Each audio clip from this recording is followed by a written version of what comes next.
coming back to the stage to discuss forming strategic partnerships.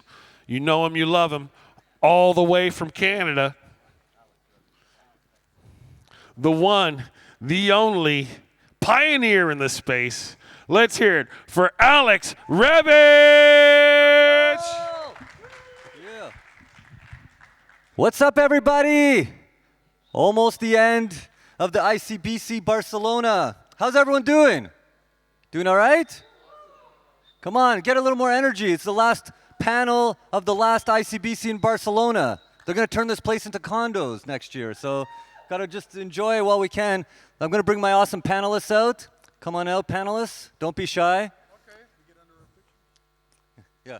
George, Alex, Tim, Bojo. I mean, everyone kind of looks very different, so I don't think that anyone's going to mix anyone up here, but I like to kind of keep everyone in their order. So I'll just kind of introduce myself quickly. My name is Alex Revich. I'm representing Toronto, Canada, and been helping with ICBC since the beginning of 2017, which is a long, long time, and really looking forward to this panel. At home, my day job is we make edibles, lots and lots of delicious edibles, about 140 different products for 35 different brands in Canada.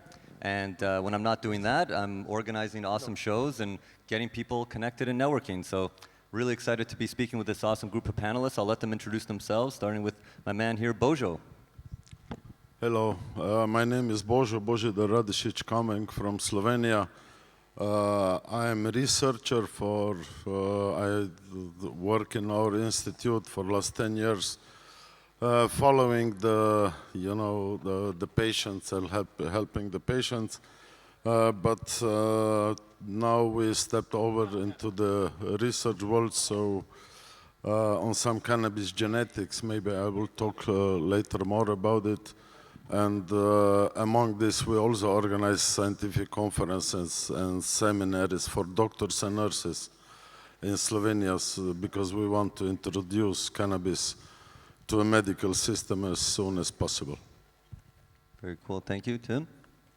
My name's Tim Powers. I'm from Vancouver, Canada.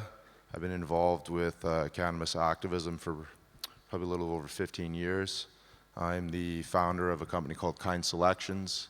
We focus on hydrocarbon extractions. And also another company called Cannabis Tolling Solutions, where we provide the know-how developed from Kind Selections to do white label manufacturing for vape carts and edible inputs and that sort of thing. Yeah, very cool. Alex?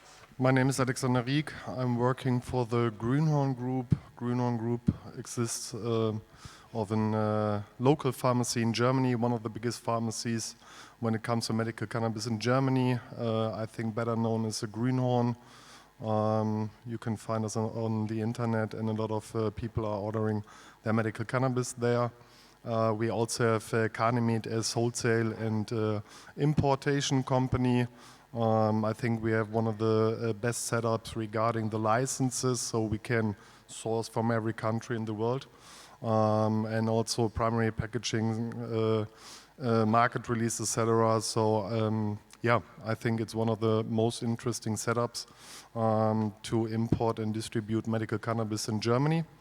And we also have a Grünhorn Academy. I think is very important to educate the industry, to educate doctors, patients, to create a place where doctors and patients can meet and talk about everything they have in mind or their problems. I like it very much. So I think the Grünhorn Group is one of the biggest groups in the medical cannabis industry in Germany. And I'm happy to be here and to discuss with you whatever you want to ask us. Awesome. Awesome, Alex. George? Hi, I'm George Terry. I'm the Executive Vice President of RadSource. We're an on-site decontamination company. We actually sell a unit that does X-ray decontamination using photons instead of gamma. We've got over 300 installations throughout the U.S. 94% of the flower that's sold in Colorado goes through one of our units, and it's all in the name of public safety, reducing microbials, mold, mildew, and keeping the product safe. All right, awesome. Give it up for our panelists here, and also keep it going for Alex Rogers and Gaio and the whole ICBC team. And thanks for having us here. And we're going to start with the importance of a good partnership and why partnerships are so important. In Canada, and everyone's heard the stories of the disaster that kind of Canada went up and down, crashing. One of the big reasons was people were selling that they can do everything themselves. And they were raising money like, hey, we're going to be vertically integrated with the highest funded capacity. So just give us money and we're going to do it all ourselves. What happened? All that money got burned away. The investors got burned. And the real lesson is learned is having good partnerships allow you to focus on what you're good at and let other people focus what they're good at. So the first thing we're going to talk about with our panelists, what makes a good partnership? And also, what are some of the things to look out for if the partnership is not good? Who wants to start us off with that? Alex, you want to kick us off? That's a very good question. What is a good partnership? And I think 8 years, my answer would be totally different than today. I think so. The system is very complex, yeah. And what I like very much at Grünhorn is that we can all cover very much parts of the industry. And I mean, you must be a reliable partner. The first part is a commercial part. The second part is the licensing part to work with authorities, etc. And it will take a lot of time to register you as a pharmaceutical company. Second one is to register you in our MedCanG license, that we are able to sell your products. And I think you have to sort out very hard. So we can work with every company in the world, but in the end, you have to make decisions. Yeah, and sometimes you have 2 or 3 years of very good partnership, and after a while, maybe the responsible person change or something different happens, and yeah, that's a good point. then you have to move on. Yeah, sometimes changes at your partner, or you can't control that. George, what do you think? I think you got to be real careful of the partners that you choose, right? So, you know, look at the attributes that the person has. Ego has a lot to do with it as well. A lot of people try, you know, especially in this industry, they sell you on ego, and I'm the best. You know, I've been in over 200 grows. Everybody grows the best product. Everybody's got the best process. Everybody over-promising. So, you know, and I can get this done, and then they get nothing done. So just be aware of your choices. You know, make sure that your people are humble, that they have results, that they can show you that they have results, or at least are willing to put in the work, and they don't try to push off the work to other people. Yeah, and that's a good red flag to look out for. Ego usually destroys a good partnership, and when people tell you they're the best is so subjective. You know, I don't like that at all. Tim, what do you think about that? I think for me, I would break it down into maybe kind of 2 categories. A partnership between corporations and maybe personal partnerships to, say, form those corporations. I think in general, yeah, for me, a good partnership is about your need or their need, and being able to achieve a goal together that you couldn't do on your own. Yeah, that's a good point. I think, you know, for instance, say money for me wouldn't be a good reason to form a partnership. For me, if I'm going to form a partnership, it needs to be a skill or a service or something that, you know, I couldn't just learn on my own or Right. purchase. And I guess there's fundamental to many relationships, just transparency, honesty. That's an excellent point you bring up. Something that you can't do yourself. Like sometimes partnerships between 2 people who can do the same thing, there's really not a lot of value there. It's really around bringing something to the table that you can't do yourself and you need. Bojo, what do you think? The good partnership is actually all partners should have the same goal, and then, you know, it's just the hard work, and because if anybody works with you know, behind the back, it cannot be a good partnership. So I think the honesty and everything is very important, especially nowadays, because if all partners in the project, that's a successful partnership, have the same goal, then you will bring it to this goal for sure. Yeah. That's the point. Yeah, for sure. And talking with the panelists before, we were talking about there's so many different types of partnerships. It was last year at Berlin, someone on the panel, someone asked, what's the number one thing that you suggest for people? And it's like being put on the spot, it's very hard. What's one thing to recommend? And I said, be careful who you get investment from. And investment partnerships are so key. That's one of the types of partnerships. There's so many other types of partnerships, whether we're talking about universities and schools or contract manufacturers. What are some of the important partnerships in your business, just to kind of like highlight? I don't know, you want to start, George? What are some of the key partnerships that you have? So we have partnerships with regulatory agencies, Yep. with consultants. I think our biggest thing is consultants. You know, we use like DeWarrior, you know. Oh, Leo. Yeah, Leo. Yeah, he's a great guy. That's a great partnership that we have because Leo's helped us really penetrate the market and help us understand the market. So somebody said it's what you don't know. So, you know, having strategic partnerships with people that will be additive to your process are the key builders. And that way you're not duplicating. It's nice to have partnerships with people that are similar to you so that you can, you know, you can bounce things off each other. But the good key strategic partnerships are with people that can do what you can't do, and you need to fill that void. Right. And I know with Alex, I know some of your partnerships are buying lots and lots of cannabis for your German market. What are some of the other kind of key partnerships that you have? I don't want to say that we or the pharmaceutical industry has a partnership with the authority, for example. Yeah. So we work together. We have to fulfill the requirements. The first one is for producers all around the world, SOPs, blah blah blah. Then we have an audit, inspection. Then we can qualify you. Also, we have a good relationship to Federal Opium Agency. Is it a partnership? Yes and no at the same time, yeah. But partnerships you have with production companies, yeah, or you have partnerships also with doctors, etc. So it's more about, let's say, the networking idea, to have a huge network. That's why it's so interesting to come here to see, okay, I met this person 2 or 3 years ago. They are still in the industry, always a good sign, yeah. And when they are not here or at any other conference, then maybe they are gone, and then it's not a reliable partnership. So, yeah, partnerships are very important, but in the end, we have to make business. We all have to earn money to keep the partnerships going. And you bring up a very interesting point. Your partners don't necessarily have to be your friends. Like we work with Health Canada. They're definitely not our friends, but inadvertently they have to be our partner. And kind of one of the jokes I like to make in cannabis, this industry is too small. It'd be nice to work with only people you like and your friends. But unfortunately, sometimes you have to work with people that you don't like, as long as they have something of value to you and they work on terms that you can work with. This is, you know, partners are not necessarily your friends, but you still might have to be a partner with them. Tim, what do you think? What kind of partners you got?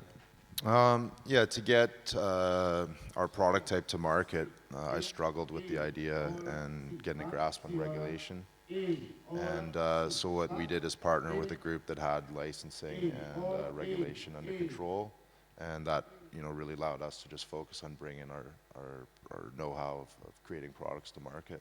Yeah, and Tim, you come from the old world, and the type of partnerships you had, we always used to joke, there's a lot more trust and honor amongst people from the old world, and now you come into the new world, and people will stab you in the back for $1 in this kind of legal industry, but in the old world, someone could owe you $20,000, $30,000, you wouldn't even worry, but now for $1, people will rip you off. It's much harder, right?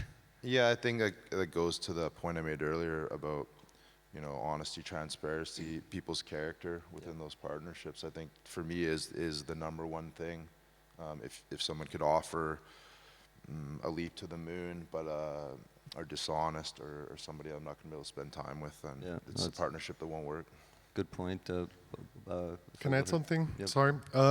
What I really like in the industry, so you started a long time ago, I started a long time ago, so now we are a lot of wholesale here in Germany also. We started, let's say, as a very small group of people, and we had an idea, medical cannabis, there's an opportunity, great, and now we are competitors in the market, but still we meet here, we meet at Expo Farm, other conferences, and we still have a very good relationship. And at the same time, we meet on the battlefield, and yeah, we all want to sell our products, etc. But I like it very much. So there are two sides, let's say, yeah, and that's what I think is this industry is all about. Right. They call it cooperation, like cooperating with the competitors. I like that term. Bojo, what? Yeah, I have maybe a different experience because I'm not from industry, I'm mostly from research and education. I realized years ago that, as you said, on your own you cannot do anything. So I found a way to make a strategic partnership with Faculty of Health Sciences in Ljubljana and other faculties. That were the doors, you know, to start the education program at the faculty, seminaries for professionals, also to open the cannabinoid laboratory at the faculty so the students can also learn there. Actually the results are very good. We educated now hundreds of, you know, sisters and medical sisters and doctors. Not so many doctors because doctors are... Yeah, nurses are usually the first. Nurses are way more, you know, open than doctors are. We found So the same this thing. was for me strategic partnership, and you know, you may not set you the limit for the partnership because if you go with the flow, you never come when you come. Where you come and who will you need. Now with the next project, our space project, you know, we can also not do everything by ourselves. We will now need professionals for different stages of this project. So we again need partners to fulfill our goal. Yeah. So yeah, it's very important. Oh, it's an excellent point. And backstage, we were talking also, we spend a lot of time talking about partnerships, about making money and revenue. But Alex was bringing up a good point that, you know, some of your partnerships are not about making revenue, but about kind of creating the industry. If you want to just kind of touch on that, and we'll kind of jump into maybe some of the non-money making partnerships that are so critical to our industry. Yeah. So I think we as an industry, we are selling product and we are also shaping the industry, yeah, and developing, because every time you ask for, okay, there is a new country, maybe we can import from them, and so we are pushing the industry there. And then it's the second part, let's say. It's more like you have some cooperation with universities, etc. Yeah. Also, what is the associations are doing in Germany, BPC, BVCW, OIMK, etc. They are also shaping the industry, and we help them because we pay money to them. Yeah, because we are members, and so I think there are several stages to develop the industry, and scientific development I think takes a little bit more time, yeah, because also to get money for it, I think it's not that easy. So that's why I divided it a little bit, okay, the commercial part and more the scientific part, and both works together. Yeah. That's an excellent point. And I mean, in Canada, we had something called the CMCA, the Canadian Medical Cannabis Industry Association, and we tried to be friendly at the beginning, but what we find is once money gets involved, and you know, that's when people start getting really, really dirty with it. But it's so critical. We were talking backstage around the importance about creating an industry and then competing in it. Sometimes people end up fighting and competing in an industry before it exists. Or the joke I make is you're making a pie, but everyone's taking all the ingredients before you even have a chance to put it into the oven. Take a moment, put it in the oven, then chop it up once it's cooked. But everyone's so fighting. Any comments on kind of trade associations or some of the work that you see that maybe you're doing alongside your competitors or to help create the industry? Bojo? Not really. I just want to add that, you know, if we all want that industry go forward, we have to pull this wagon all in one direction. Not, you know, and then maybe we will all do something together. And one of the things, especially in Europe, what is very important is start to lobbying on the EU level. We don't have any serious lobbying on the EU Commission. or in Brussels. And we all know how important it is to maintain contacts with bureaucrats and politicians and so on.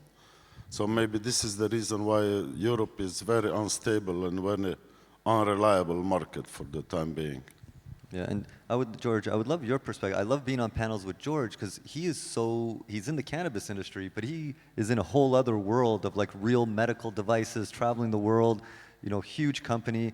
I always love your perspective because sometimes we're in this cannabis bubble, and it's nice to hear from someone who cannabis is just one part of what they do. Like, what are your thoughts on kind of the importance of like working and creating an industry, compared to your other world of like the medical industry? Yeah, I mean, the key thing is you shape your destination, right? So whatever you put into it is what you're going to get out of it. If you're going to wait for somebody else to set your tone, you're not going to be happy with that tone. So, RadSource itself, we're the #1 blood irradiator in the world. We created that market. We created the X-ray blood irradiator because the only option before was the gamma one. So, the X-ray blood irradiator is around the world, and the standards that are around it are standards that we help create. So as we go in and we applied the same thing to cannabis, we were the first X-ray cannabis irradiator. We have 95% of the world's share, if not more, of X-ray. We set the tone. The only problem is even our partnerships with the regulators. It's so fluid. It's hard to keep up with because they keep changing. So just working with the regulators, understanding where they're going, knowing who the good regulators are, because you have the regulators out there, they're all out there for public safety, but you have some states like, I'll just read Colorado and Michigan, they have really good standards, California, and then the newer states that are coming on, like maybe a Louisiana or Mississippi, we try to point those people towards those regulators, and in fact, we've even had facilitated phone calls between those states so that they can understand, secret shopping programs and what the testing limits should be and blah, blah, blah, so that they don't have to start all over. Yeah, no, it's great. And, just one other thought I had on this point with Tim, you make amazing extracts, but in Canada, there's a lot of people who are claiming that they're making like a live rosin or something, but they're like diluting it with other stuff. And I heard about a group trying to get together to try and standardize what is like pure live rosin. Do you think that's a good idea? Are you kind of a part of that? And that's kind of an example of, yeah, you kind of compete with each other, but there might be a way that you can work together to try and create some sort of standardization. I've been involved with a few conversations. I don't know if they pertain to the group you're talking about. In general, I think it's a good idea. In my 20s, I ran construction businesses, and it was always practice to, try to maintain good relationships with the guy doing the stuff next door. Maybe you can get a referral, vice versa. So I think working as a group is always beneficial. For sure. And we're going to do one more topic, and then we're going to open up to questions. So if you have any questions for these great panelists, keep that in mind. The next topic is actually a very important topic, and it's about scaling your business. And that's an important part of partnerships, and such an important part of being able to make money is scaling. I meet people all the time, and if they tell me they have something awesome, I'm like, that's great. But if you can't make it on a large scale, then it's not a business, it's more of a hobby. So we were talking about that backstage, about the importance of scaling, and maybe we can, and then George actually had a very interesting point about the something to keep in mind when you're talking about scaling. But let's talk about the positives and the importance of scaling. Maybe Alex, if you want to start us off, scaling, how important is it, and any kind of tips from your experience as you've been at companies that start off small and then had to take on a lot of business very fast. Any kind of advice on that? Of course, this is part of any business, or I would say to scale the business. We recognize 2023 there was, let's say, not a good development. I think for the whole cannabis industry, because I think the maximum of the potential patients, we reached at that time. We had definitely oversupply. Now there was a new opportunity for the industry because we had to change the law in April 2024 in Germany, and then it was a run again. Yeah, before 2023, everybody is like, here I have product, and do you have a demand? No, at the moment not, or only for this or that. And now there was a push again, so we had the opportunity for growth. We will see how long it will continue. I think we have a very good setup also to scale the business. But in the end, you have a greenhouse, you can produce 1 ton, 2 tons, 3 tons, and that's it. So you can build a new one. Maybe it's too much. Maybe the demand is needed. That's something we have to find out. Right. And sometimes you can't just add another greenhouse. Do you have the people that can do it? How far is this greenhouse from the other one? For sure, a lot of things to consider. Hello? Check 1, 2. It's working. George, I was actually coming to you now. You were bringing up something to be cautious of, which is a very good point. If you can share with the audience something to be cautious about with scaling. Yeah, what I was explaining is some people want to boil the ocean and they want to conquer the world. So they'll come out and they'll go into a market. And I had a customer that did this. When they went out and they started a huge greenhouse facility, the price per pound was about $3,300 to $4,200 a pound wholesale. This was years ago in a western state. They flooded the market with so much product that it went down to almost $900 a pound. So, scale is important, but you got to know when and where. You got to apply. Everybody wants to go out there and they want to take over everything and they want to flood the market and they want to do this and, that goes back to partnerships. Understand what the market is. If you go out there and you scale and you flood the market with product, price is going to come down. You're not going to only impact your bottom dollar. You're going to impact all your competitors as well. And that might be part of your strategy. Maybe you can endure, the price drop, but a lot of people can't, including the customer I had out west. That's a very good point, and that also was a disaster in Canada because people were selling on the ability to scale, but it's about scaling smart. To have the capacity, there's an example of a competitor of ours that was able to make 1 million gummies in a week, and at the time, the whole industry didn't even sell 1 million gummies in a year. It's about scaling at the right time, and if you do it a little too early, you're going to run out of cash before you can actually utilize that. So. No, thank you very much. We're going to open it up to questions. Just a quick round of applause for our panelists up here. Thank you very much. And thank you. The last one. And just before we go to questions, want to shout out Berlin coming up. That's the main event. Hope to see you all out in Berlin. You guys going out to Berlin? Yeah, that's right. It's gonna be awesome. We've got 2 days of awesome panels, and it's going to be huge. I'm very excited. So we're going to open up to questions. Any questions for our panelists? About strategies and strategic partnerships? One question over there in the corner. All right, I see you. I'm coming. You couldn't have waved your hand when I was standing over here? A lot of information, long day. I hear you. Big after party tonight at the Sky Bar. Sky Bar. It's going to be off the hook. You can see the sky. On a bar.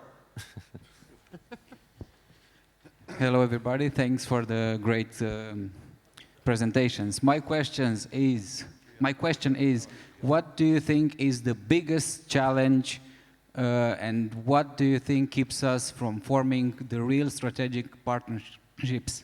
Like, why do you think a grower cannot have a real partnership with a doctor and a doctor with a lawyer and etc. so we can all thrive in this industry? That's a very good question. I mean, I'll take a first kind of thought and then I'll pass it along. The problem is a combination of stigma and lack of education. But once, like I can give you an example in Canada, we're now seeing that. It took some time, but at the beginning, lawyers didn't know how they were going to be a part of it, and the grower didn't really know how to get in touch with the doctor. Doctors kind of were looking down maybe on the grower. So it took some time to get through the stigma, and what we realized is we don't need everybody on board. We just need a few people, and as you get a few people on board, then they kind of tell their peers, and it spreads like that. But it took many years before that happened, and I'm hoping that we can accelerate that in some emerging markets, learning from what we did in Canada.